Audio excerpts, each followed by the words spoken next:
Anatole was a contender on paper. Who wouldn't want a young schoolteacher? But he had nasty scars all along his face. It looked like someone got a piece of paper and slashed across his under eyes, cheeks, and nose. I can't pretend I wasn't intrigued by the cause. Anatole speaks French too. He translates for us between French and English. My family and I were told he was an orphan, but why was he at our dinner table? Chief Tata Indu is concerned about the moral decline of his village. Indeed he should be, because so few villagers are going to church. No, Reverend, because so many villagers are going to church. Brother Anatole, I fail to see how the church can mean anything but joy for the few here that choose Christianity over ignorance and darkness. I understand your difficulty, Reverend. Tata Indu has asked me to explain this. His concern is with the important gods and ancestors of this village, who have always been honored in certain sacred ways. Tata Indu worries that the people who go to your church are neglecting their duties. Neglecting their duties to false idolatry, you mean to say. This may be difficult for you to understand. The people of your congregation are mostly what we call in Congo the Lazuka. People who have shamed themselves or had very bad luck or something like that. Tata Bawanda, for example, he has terrible luck with his wives. The first one can't get any proper children, and the second one has a baby now who keeps dying before birth and coming back into her womb. Over and over. No one can help this family anymore. The Bawandas were very careful to worship their personal gods at home, making the proper sacrifices of food and doing everything in order. But still, their gods have abandoned them for some reason. This is what they feel. Their luck cannot get any more bad, you see? So they're interested to try and make sacrifice to your Jesus. Tata Ndu is very happy for you to take the bad luck people away, so the village's spirit protectors will not notice them so much. But he worries you are trying to lure too many of the others into following your corrupt ways. He fears a disaster will come if we anger the gods. Corrupt, did you say? Yes, Reverend Price. Corrupt ways? Tata Ndu feels that bringing the Christian word to these people is leading them to corrupt ways. This is the best way I can think to translate the message. Actually, he said you are leading our villagers down into a hole where they may fail to see the proper sun and become trapped like bugs on a rotten carcass. Tata Ndu asked you to relay all that, did he? Yes, he did. And do you agree that I'm leading your fellow villagers to partake of the meat of a rotten corpse? Reverend Price, do I not stand beside you in church every Sunday translating the words of the Bible in your sermons?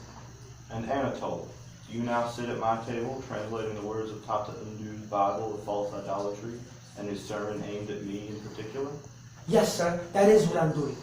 Brother Anatole, I pray every day for the understanding and patience in leading Brother Ndu to our church. Perhaps I should pray for you as well. If you are counting your enemies, you should not count me among them, sir.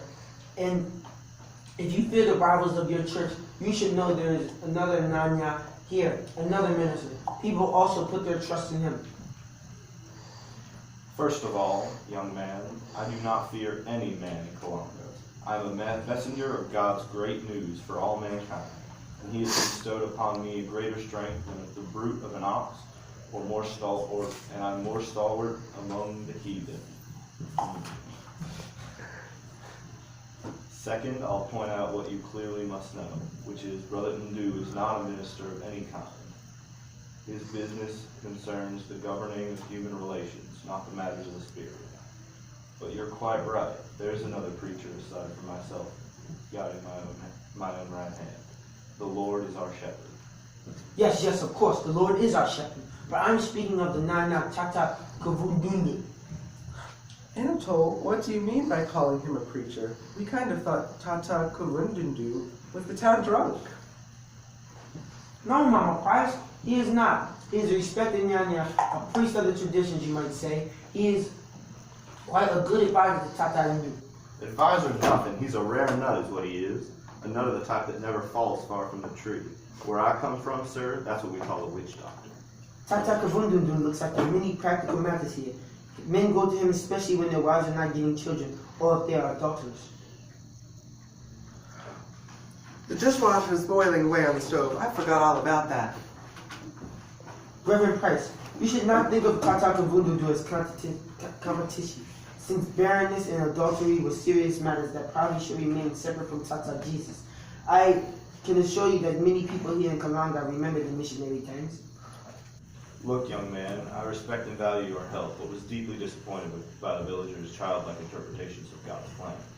I will work on a sermon, and hopefully it will clear up all the misunderstandings between us and them. It seems the conversation has come to an end. It's nice talking to you, Anatole. Now you may please leave your table.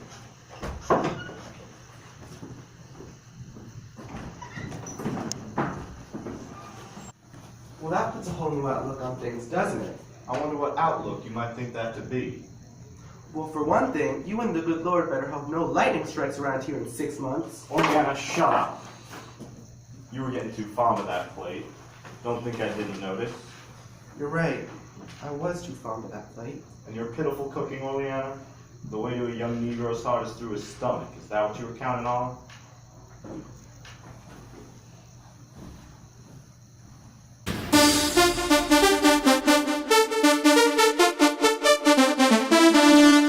Ding, ding.